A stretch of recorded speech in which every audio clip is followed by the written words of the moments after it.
Olá, amigos. Recebemos algumas mensagens, na verdade foram duas mensagens, de amigos pelo WhatsApp, comentando a respeito de uma notícia que foi veiculada hoje aqui em Cuiabá. Hoje é dia 11 de maio de 2020 e uma notícia que saiu em alguns meios de comunicação diz o seguinte, vou ler aqui para te ter uma noção. A manchete já é estranha. Família faz, entre aspas, brincadeira espírita e acaba na delegacia em Cuiabá. Vejamos. Primeiro, sem nenhuma crítica, mas apenas constatando a falta de conhecimento, porque não existe nenhuma brincadeira espírita, a não ser aquelas brincadeiras que fazem parte de processos de aprendizagem que são aplicadas para as crianças em evangelização infanto-juvenil. Ali ocorrem brincadeiras, podemos dizer brincadeiras espíritas, mas que em nada se referem a contato com espíritos, de forma alguma. Então, a gente percebe que existe ainda muita dificuldade de entendimento do que seja realmente algum ato, alguma postura espírita de outros demais, que possam ter alguma influência espiritual. Fato é que não existe brincadeira espírita. E a imprensa está sempre, infelizmente, colocando todo fenômeno espiritual como sendo um fenômeno espírita, não é? Allan Kardec, quando escreveu O Livro dos Espíritos, ele teve todo o cuidado de, na introdução desta obra, que inaugura a filosofia, a ciência, a religião espírita, colocar ali que o que é o termo espírita que ele estava criando. Espírita, sinônimo de espiritista, diferenciando de outras nomenclaturas, outras determinações que já existiam. Espiritual, espiritualista, diferenciando bem isso, para que daquele momento em diante fosse muito bem significado, registrado e ficasse marcado o início de uma nova doutrina, a doutrina dos espíritos. Tudo que advém da doutrina dos espíritos, tudo que advém da doutrina espírita pode ser considerado espírita. Outros fenômenos, outras ciências, outras religiões, são todas merecedoras de todo respeito, mas não podem ser ditas como espíritas. Muitas pessoas dizem, eu sou de um centro tal de magia espírita, digamos entre aspas.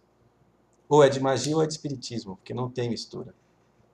Há muita mistura com outras crenças, com outras filosofias, sobretudo aquelas advindas com os africanos para o Brasil, que merecem todo o nosso respeito, não somente a religião, como seus adeptos, a Umbanda e outros mais, que merecem ser chamados de centro de Umbanda, ou grupo de umbandistas, assim como nós queremos ser chamados de centros espíritas, ou grupos de pessoas espíritas, movimento espírita, porque existem diferenças.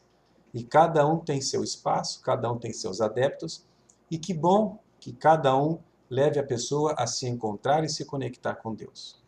O fato é que essa notícia aqui, família faz brincadeira espírita e acaba na delegacia em Cuiabá, diz o seguinte: um grupo de primos e irmãos foi parar na delegacia após um familiar passar mal durante uma brincadeira com um tabuleiro Ouija, utilizado para se comunicar com os espíritos durante a noite de quinta-feira, dia 7, num bairro aqui de Cuiabá. Segundo a mãe de um dos jovens que estavam no momento da brincadeira, o filho teria começado a passar mal e sangrou pela boca. Em seguida, as testemunhas afirmaram que ele estava morrendo.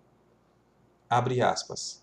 Quando eu cheguei com meu cunhado em casa, começaram a gritar, falando que meu filho estava se debatendo, estava com o demônio, e quando eu passei a mão na boca do meu filho, estava sangrando, fecha aspas, disse a testemunha. Continua a matéria. Cerca de 5 pessoas participavam do jogo. Conforme o grupo, eles teriam encontrado o tabuleiro na última semana, e depois decidiram começar a brincadeira. Então, estamos vendo aqui uma situação de crianças, adolescentes que encontraram um tabuleiro e começaram a brincar. Nesses dias em que crianças, jovens, adultos estão confinados, seu grupo de relacionamento é bem diminuído, o que eles têm feito? Muitos ficam quase o tempo todo vendo conteúdo de filmes, de vídeos diversos, de séries, poucos em canal de TV aberta, que hoje em dia poucos participam, que poucos buscam isso, ficam em contato com os amigos pelas redes sociais e conversando com amigos e pais também, percebemos que o quanto muitas vezes os jovens estão afastados das boas leituras, afastados de uma rotina, conquanto as escolas já estejam fazendo as aulas à distância. É importante que nós, pais, estejamos atentos para que os jovens tenham rotina mesmo no isolamento. Rotina de higiene pessoal, de abrir a janela dos quartos, de não ficar dentro de quarto, não ficar o dia inteiro de pijama, de fazer sua higiene pessoal, rotina de se alimentar no horário certo, de dormir no horário certo, de ter horário para o lado espiritual, para o lado dos exercícios físicos. É fácil falar isso, né? Mas cada um de nós sabemos que dentro de nossos lares isso não tem sido muito fácil. No caso da notícia que nós estamos lendo aqui, percebemos uma série de situações que não são realmente adequadas, recomendáveis.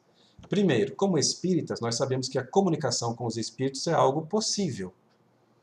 Mas espírita, ou seja, a pessoa que conhece a doutrina espírita e que se empenha para ser uma pessoa melhor a cada dia com base nessa doutrina, não faz brincadeiras. Não faz brincadeiras de comunicar. Quem faz esse tipo de brincadeira, o que essa pessoa quer? Quem monta um tabuleiro, quem encontra um tabuleiro e começa a fazer perguntas e recebe respostas inteligentes, é certo que existe uma inteligência ali respondendo. Uma inteligência espiritual, porque não está mais no corpo físico. O que a pessoa que busca esse tipo de situação, esse tipo de diálogo, o que ela quer? Ela quer se melhorar? Ela quer aprender? Ou geralmente quer fazer perguntas frívolas? Quer fazer consultas? Quer brincar, como diz os termos da matéria? Se faz consulta, mais ainda já podemos dizer que não é espírita, porque o espírita não faz consulta aos espíritos. E os espíritos bons, os espíritos conselheiros, os familiares que nos querem bem, não vêm responder às nossas perguntas. Não vêm tirar de nós as nossas possibilidades de aprendizado, que sejam com amor ou que sejam com a dor. Se fez consulta, não é espírita. E a pessoa quer fazer consultas e fazer perguntas banais. Então, já vemos por aí que não é um espírito sério que está respondendo. Porque um espírito benfeitor, primeiro, não vai estar aí em qualquer lugar, vagando. Vai estar dando conta da sua própria administração, onde quer que ele esteja. Pode estar próximo de nós? Pode, sem dúvida que pode. Mas não vai responder em momento algum a esse tipo de questionamento mais banal.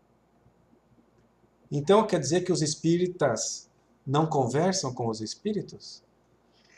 Não somente os espíritas, porque dialogar, a comunicabilidade com os espíritos acontece muito antes de existir espiritismo, que começou em 1857. Sempre houve a comunicabilidade com os espíritos. Mas nós não estamos falando de fazer consultas banais, de evocação, nada disso. Nas reuniões espíritas em que acontecem essas comunicações, são reuniões privadas com um grupo menor de pessoas que já têm uma certa experiência, conhecimento teórico, sensibilidade, capacidade de trabalhar com fidelidade doutrinária aos ensinamentos de Jesus, porque é uma reunião muitas vezes não, sempre é uma reunião terapêutica de atendimento às pessoas que estão do outro lado da vida, passando por situações de dificuldade, sofrendo, ou por estarem fora do seu rumo de amor, de crescimento da vida, fora do seu autoconhecimento, estão muitas vezes querendo fazer justiça com as próprias mãos, ou se vingar propriamente dito. São pessoas que não deixam de ser as pessoas que eram aqui na Terra só porque não estão mais no corpo físico, que têm os mesmos desejos, as facilidades, as dificuldades que tinham, mas que fora do corpo muitas vezes conseguem realmente interferir na vida das pessoas, muito mais do que nós podemos imaginar. Nos inspiram pensamentos, sejam pensamentos bons, se são espíritos bons. São pensamentos equivocados, se esses espíritos não nos querem bem. O fato é que os espíritos existem, somos nós. E quando o corpo morre, nós continuamos existindo. E nós podemos nos comunicar. Nas reuniões sérias, se comunicam espíritos sérios. Sejam trazidos também aqueles outros, trazidos para atendimento, para o diálogo, no momento que é necessário um diálogo com uma pessoa ainda que está aqui no mundo dos encarnados. Sejam os espíritos benfeitores que vêm trazer orientações genéricas para todos, não trazendo sobre casos pessoais. Sai daquele emprego, separe-se daquela pessoa, procure... Não, assim não. Benfeitores nunca fazem isso. Nunca interferem na nossa possibilidade de crescimento. Então, já encerrando o que estão me chamando aqui, nós queremos apenas registrar que espíritas não fazem consulta aos espíritos. E não existem brincadeiras de comunicação, sejam nas reuniões sérias espíritas, sejam de outras formas nas casas. Nossas reuniões em família se chama Evangelho no Lar. É um momento de leitura do Evangelho, de compartilhamento de emoções, de oração, de irradiar bons pensamentos para os outros. Jamais de fazer consultas, muito menos brincadeiras. Agora é importante que todos nós que estamos participando desse momento, desse vídeo aqui, oremos por esses jovens. Seja esse jovem que a mãe disse que estava sangrando pela boca, que pode ser derivado de um estado psicológico de medo muito alterado, provocando a hemoptise, seja porque se debateu, seja qual for o motivo. Todos os jovens não devem ser culpados, mas orientados, e merecem as nossas orações, sobretudo esses, dessa brincadeira. Que Jesus nos abençoe a todos. Desejamos muita paz.